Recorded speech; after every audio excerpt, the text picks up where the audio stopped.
They asked her to empty her pockets in front of everyone. The necklace had vanished.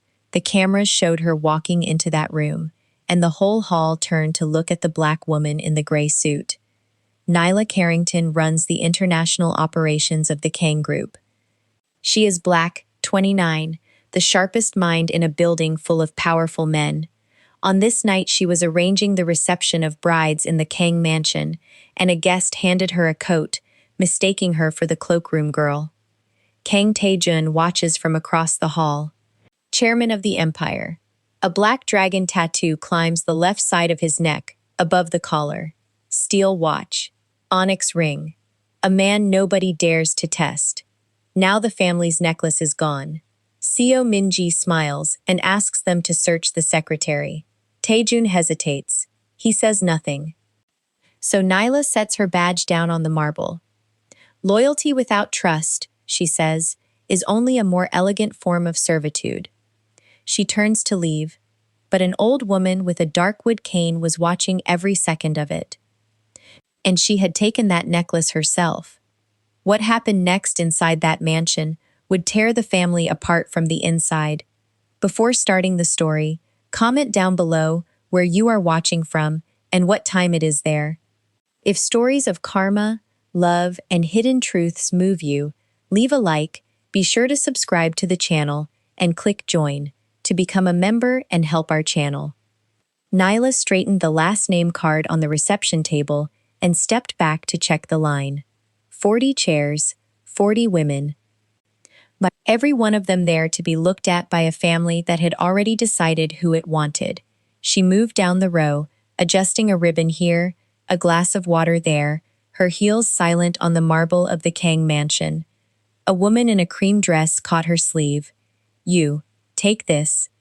She held out a fur coat without looking up. And be careful with it this time. Nyla took the coat. She folded it over her arm, the way you fold something that costs more than a month of rent. The cloakroom is down the hall, to the left. I'll walk you. I don't need a tour. I need it hung. So she hung it. She wrote the woman's number on a tag, tied it to the hanger, and returned to the floor without a word. This was the job. Not the title on her business card. The card said Executive Secretary and International Operations Strategist of the Kang Group. The mansion said Cloakroom. Seo Min-ji arrived at 10, and the room shifted the way a room shifts when the winner walks in. Long straight hair, pale dress, a foundation director's calm. She scanned the arrangement, the chairs, the light. Then she found Nyla. You did the seating? I did. Move yourself back. Min-ji's finger drew a small line in the air, from where Nyla stood near the family table to the wall by the door. Staff waits there. The center is for guests. Nyla looked at the line for 1 second, then she picked up her tablet and walked to the wall by the door. She kept her spine straight the whole way. From there, she ran the entire event, cued the tea service, timed the introductions, handled a caterer who'd forgotten the allergy list, and no one at the family table knew that the woman against the wall was the reason nothing burned down. Madam Kang Hee-suk watched all of it from a high-backed chair, both hands resting on her cane. She said nothing. She missed nothing. At noon, the introductions ended, and the guests drifted toward the garden. Nyla was collecting name cards when Park Min-suk appeared at her shoulder, earpiece live, jaw tight. Ms. Carrington, Chairman needs the reception frozen. No one leaves. Frozen for what? The orchid necklace is gone. Madam Kang's. The room stopped being a party. Doors closed. The women who'd come to be chosen now sat in their chairs, like suspects, and the air went thin. Min-ji crossed the floor fast, her calm cracking at the edges. The family piece. It was on the display stand an hour ago. She turned to the security screen Min-suk had pulled up on a tablet. Show me the footage. They watched. The camera covered the small salon where the necklace had sat under glass. Guests passed the doorway. A caterer, a florist. And then, at 11:14, a woman in an emerald suit walked in alone, stood by the display for a moment, and walked out. The suit was Nyla's. Minji's mouth curved, almost sorry. There, that's the room, that's her. I went in to reset the lighting, Nyla said. The dimmer trips the alarm if it's left on. Ask the florist. She was 3 feet from me. The florist works for your office. Minji lifted her chin toward Minsuk. Search her. Bag, jacket, everything. If she has nothing to hide, she'll thank us for it. Every head in the room turned. 40 women, the housekeeping staff frozen in the doorway, Mrs. O with a tray still balanced in her hands. Nyla felt the weight of all those eyes and did not lower hers. Taejun came in through the far door. He took the room in one pass. The closed doors, the tablet, the woman in emerald standing alone at the center of 100 stairs. Minji went to him and spoke low and fast. He listened. His eyes moved from the frozen footage to Nyla's face and stayed there a beat too long. Chairman, Minsuk kept his voice flat. Do I search her? Taejun didn't answer at once. His hand closed around the steel watch on his wrist, turned it a half turn, released it. The dragon on the left side of his neck rose just above his collar as he breathed. Give me a moment, he said. A moment, not a no. Nyla heard the space inside that word, and something in her chest went very still and very cold. She reached up and unclipped the staff badge from her lapel. She held it for a second in her open palm, the plastic card, her photograph, the Kang Group crest, and then she set it on the reception table, face up, next to the name cards she'd been collecting. You don't have to search me, she said, her voice carried without rising. I'll spare you the decision. The room held its breath. Loyalty without trust, Nyla said, is only a more elegant form of servitude. She turned to leave, and that was when the cane came down against the marble, one sharp crack that cut the silence in half. Madame Kang Hye-suk rose from her chair. She crossed the floor slowly, deliberately, and every person in that room stepped aside for her. She reached the display case, lifted the false velvet lining with the tip of her cane, and let it fall open. The orchid necklace lay underneath, exactly where she had hidden it. No one stole anything, the old woman said. She turned, not to Minji, not to her grandson, but to Nyla, who had stopped one step from the door. I wanted to see who would run at the first accusation, and who would stand. She lifted her cane and pointed it, slowly, at the badge lying face up on the table. Pick that up, young woman. We are not finished. Nyla picked up the badge. She clipped it back to her lapel, and she did it slowly, so that everyone watching understood she was choosing to, not being allowed to. Madame Kang summoned her that evening to the East Wing, to a small room that smelled of ginseng tea and old paper. The old woman sat with an envelope on the table between them. Thick, sealed. Open it. Inside was a check. Nyla read the number and set it back down on the wood. That is enough to leave Seoul tonight, Madame Kang said. To go home to America and never think of this family again. My grandson marries in 6 weeks. A clean exit costs nothing and pays a great deal. Take it. Nyla folded the check in half. Then she folded it again and slid it back across the table. I don't sell where I stand, she said. If you want me gone, you can dismiss me. But you won't buy my silence, because I'm not keeping any. The old woman's face did not move, but her fingers, wrapped around the head of the cane, tightened once, and something behind her eyes warmed, just slightly, the way a room warms when a lamp is lit in the next hall. Go, she said, for now. 2 floors below, in a study with the blinds drawn, another meeting was happening that no one had summoned Nyla to. Kang Dae-sung sat across from a man from the Seo family, 2 glasses poured, neither touched. The vice president spoke the way he always did, cordial, unhurried, a respectable director discussing quarterly numbers. The marriage is the mechanism, Dae-sung said. Once your daughter carries the Kang name, the family charter opens.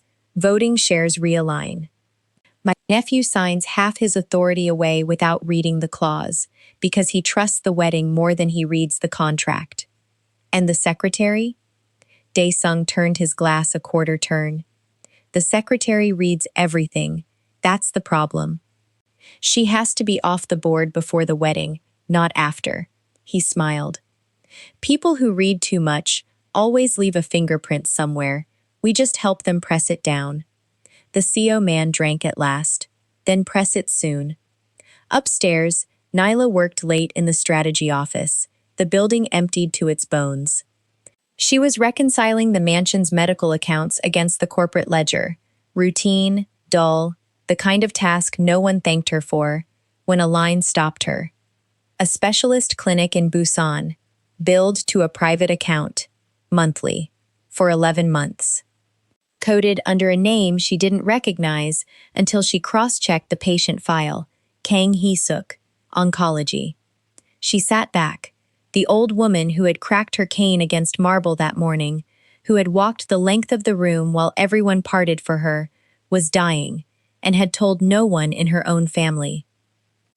Nyla closed the file. She had orders, explicit, standing orders, that anything found in the mansion's private ledgers stayed in the mansion's private ledgers. This was exactly that. This was the wall she was paid never to climb. She climbed it. She found Taejun in his office near midnight. Jacket off, sleeves pushed back, the onyx ring catching the desk lamp as he signed a stack of documents he wasn't reading closely enough. He looked up, surprised she was still in the building. Your grandmother is ill, Nyla said. Not tired. Ill. She has been treated in Busan since last spring, and she has hidden the bills inside the household accounts so no one in this house would find them. The pen stopped. You went into the private ledgers. I did. You were told not to. I was. She stayed by the door, hands folded, spine straight. You can fire me for it in the morning, but keeping a secret that puts her life at risk, that would be cowardice. And I'm not a coward. I'd rather be unemployed than that. For a long moment, he said nothing. He looked at the documents under his hand, the ones his uncle had prepared, the ones he'd been about to sign on trust, and then he looked at the woman who had just broken a rule to tell him the truth no one else would. Sit, Taejun said. It was the first time he had ever offered her the chair on his side of the trust. She sat. Who else knows? About her illness? No one. About what it means for the timeline of the wedding. Nyla laid a single printed page on his desk and turned it to face him. Someone has been moving money and shares to line up with your marriage date. Not after it, aligned to it, as if the wedding isn't a wedding, as if it's a key. He read it. She watched his face change, not into anger, not yet, but into something colder and more careful. The face of a man, realizing the danger in his house, had never been at the reception. It had been at his own table the whole time, pouring his wine, calling him nephew. You think the marriage is a cover, he said. I think someone in this family is counting on you loving the ceremony more than you read the contract. She held his eyes. I only count on the contract. Taejun stood. He walked to the window, and for the first time since she'd known him, he looked like a man who wasn't sure which of his own doors he could still open. Say nothing to anyone, he said. Not my grandmother, not Minji, not security. And if they move first? He turned back to her, and the answer was already in his face before he said it. Then we won't be talking about a wedding anymore. We'll be talking about who's trying to take everything I have, and how long they've been standing close enough to smile at me while they do it. They moved first. It came on a Tuesday, in the open, at the worst possible hour. Nyla was mid-presentation to the operations board when the doors opened and Dae-sung walked in with 2 compliance officers and a folder held out in front of him like evidence already proven. Stop the meeting, he said, gentle as ever. We have a security matter. He set the folder on the table and opened it so the whole board could see. Copied contracts, confidential term sheets from the Onyx Dragon Holdings, internal share structures that only 3 people were cleared to touch, and an email trail sent, allegedly, from Nyla's own account to an outside firm. Corporate espionage, Daesung said, to the room, not to her. Our international strategist has been selling us from the inside. The timing explains the leaks we've been chasing for months. He turned to the officers. I want her held and the police notified before she can move anything else. The board looked at Nyla. She looked at the folder. I never sent those, she said. The metadata will show they were generated on a machine I don't have access to. Pull the login records. Pull the badge logs for the server room. I was never in it. The badge logs show your card. Daesung slid one more page across. 3 entries, after hours. Your number, your photograph. She stared at the page, her card. Her number, the same card she had set face up on a reception table 2 weeks ago, the card someone in this house had held, copied, and pressed down exactly where they needed a fingerprint. She understood then how neat it was, how long it had been building, and she understood that in a room full of people who had watched her stand against the wall, not one of them was going to stand for her. Except that she had already made a decision they didn't know about. Nyla reached into her portfolio and laid a single sheet on the table beside the folder. A resignation letter, signed, dated the previous Friday, 3 days before any of this. I resigned last week, she said. You can check the timestamp against your own mail server, since you're so fond of timestamps. I'm not selling anything. I'm leaving something that stopped deserving me. Daesung's smile held, but only just. Taejun rose from the head of the table. Every eye went to him. This was the moment, the one where the chairman either drew a line around her or let her fall. Nyla watched his hand find the steel watch, turn it, release it. The old hesitation, the same silence she'd heard at the reception when a moment had meant no. Take her statement, Taejun said at last, to the officers. Not a defense, a procedure. That was all. Nyla gathered her things. She did it without hurry, because hurry was what they wanted, and she would not give them the picture of a woman fleeing. At the door she stopped and looked back at him, only at him. You only understand what I'm worth, she said, when you're watching me walk out the door. Then she was gone. The mansion learned what she was worth within 72 hours. The Busan clinic called and reached no one, because Nyla had been the only person who knew the account. A shipping contract in Singapore collapsed at signing, because the clause she always caught went uncaught, and it cost the Kang Group $11 million by Thursday. A board member from Osaka flew home offended because the woman who remembered his allergies and his daughter's name was not there to meet him, and no one else had thought to. The empire did not fall. It began to bleed. Quietly, from a dozen small cuts, no one had known she was closing every single day. Daesung used the bleeding too. He walked the halls with a graver face now, telling the directors that this was the damage the traitor had done, that recovery would require a firmer hand at the top, that the wedding to the Seo family was more urgent than ever, a stabilizing marriage, a show of unity, a fortress rebuilt, and the charter meeting was set for Friday, the signatures that would open the family's voting shares, the key turning in the lock, exactly on schedule. And Nyla sat in a rented room across the river with a packed suitcase by the door and a flight confirmation on her phone. Her brother's voice came through the speaker, tight and furious, from 4,000 miles away. Nyla, come home. You don't owe those people your name. I know. Then get on the plane. She looked at the suitcase. At the door, at the city lights across the water, where a family that had accused her in front of a boardroom was about to be robbed by the one man everyone in it trusted. If I get on the plane, she said slowly, he wins clean. Not just against me. against a dying woman who tested me because she was looking for someone who wouldn't run. She stood. She was looking for exactly the person he's counting on me to be right now. Nyla. She was already at the desk, already pulling the one thing out of her bag that Dae-sung had forgotten she still had. Not a copy of his documents. Better. A key card to the mansion's records room, the physical archive, the old paper, the ledgers that predated every digital trail he'd forged. The one place a man who lived by fabricated files had never thought to sanitize, because no one alive still read the old books.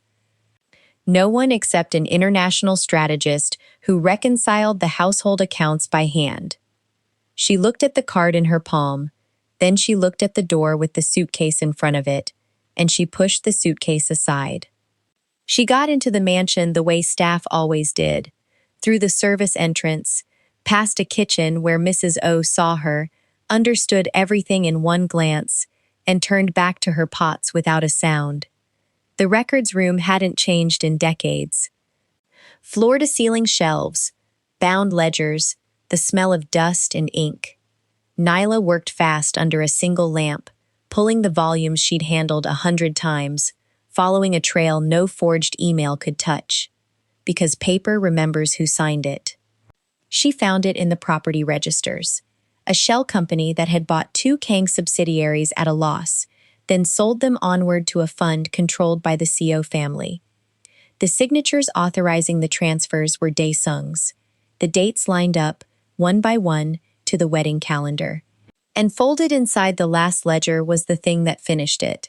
A private agreement, notarized, splitting the Kang voting shares between Dae-sung and the Seo family the moment the marriage was registered. Not a wedding, a handover, written in his own hand. She photographed every page. She was reaching for the door when it opened on its own. Park Min-sok filled the frame, earpiece live, hand near his hip. Behind him, footsteps. "Chairman," Min-sok said into the earpiece. "She's here, in the archive." Nyla didn't run. She turned the ledger around on the table so the open page faced the door, and she waited. Tae-jun came in. He looked at her, at the shelves pulled open, at the notarized page under the lamp. Dae-sung arrived a breath behind him, composed, already speaking. "You see it now," Dae-sung said smoothly. "She broke into the family records, add trespass to the espionage. I told you what she was." Tae-jun crossed to the table. He read the page. He read it a second time, slowly, and the room seemed to drop several degrees. "This is your signature," he said. "A forgery. She's had access to my files for years. It's notarized." Tae-jun set the ledger down with great care, the way you set down something you intend to use as a weapon. Stamped, witnessed. On a date you were in Seoul. He lifted his eyes, and for the first time Dae-sung's composure showed a crack. "You didn't forge her fingerprints because she was a threat to the company. You forged them because she was the only one still reading the books." Dae-sung opened his mouth. Nothing came. Tae-jun turned to the doorway, to the officers already gathering there, to the directors his uncle had summoned for Friday, who had come a day early, and now stood watching in the hall. "Miss Carrington did not use anyone's name," Tae-jun said, and his voice carried the length of the corridor. "We are the ones who need to find out who had the nerve to use hers. It was Min-ji who ended it." She stepped out from the crowd of directors, pale, a phone held out in her open hand. "I recorded them," she said, 3 weeks ago. "My father and your uncle, arranging it." She would not look at Nyla. "I was supposed to be the key. I decided I'd rather not be a lock at all." The recording played into the silence. Dae-sung's own voice, cordial and unhurried, calling the marriage the mechanism, calling Nyla the problem, saying press it soon. They took him out through the front, past the reception hall, where a fur coat had once been dropped over a black woman's arm. He didn't smile this time. Madame Kang was in the hospital by then. The strain of the week had put her there, and the family gathered in a bright, quiet room that smelled of antiseptic instead of ginseng. The old woman sat up against the pillows, her cane hooked on the bed rail, and asked for one person. Nyla came to the bedside. The old woman lifted a small box from the blanket and opened it. An orchid brooch, old gold, family gold, the kind that is not given but conferred. I tested a great many women in my life, Madame Kang said. I made them prove they wanted the name. You were the only one who proved you didn't need it. She pressed the brooch into Nyla's hand and closed her fingers over it, the way she had once tightened her own around the cane. So I give it to you freely, before all of them. She is the only woman worthy of this house. The directors in the doorway heard it. So did Taejun. He found Nyla in the corridor afterward, the brooch still in her hand, her suitcase. Someone had brought it up from across the river, sitting by the wall. I'm not offering you your job back, he said. Good, I didn't come back for it. I'm offering you a partnership, equal share, your name on the charter beside mine, not under it. He paused, and the old hesitation was gone from him now, replaced by something steadier. I hesitated twice when I should have stood. I know what it cost. I'm asking anyway. He met her eyes. Can I finally choose you? In front of everyone? Nyla looked at the brooch in her palm, then at the man who had once said, "Give me a moment," and now stood offering her the whole rest of his. Only, she said, if you understand that I am choosing too. She pinned the orchid to her lapel, exactly where the staff badge used to sit. They walked back into the room together, not chairman and secretary, not master and servant, but two names on the same line. The directors stood as they passed. Nobody offered her a coat to hang. If this story moved you, stop for a moment and reflect. Have you ever kept a family running from the inside, only to be treated as invisible until the moment you set your badge down and walked away? When betrayal came dressed as someone you trusted, did you have the courage to expose the truth? Or did you stay silent because no one would believe you? Tell us your experiences and feelings in the comments. We read them all. And if you believe in stories about dignity, loyalty, and hidden truths, leave a like, be sure to subscribe to the channel, and click join to become a part of our community and help the channel.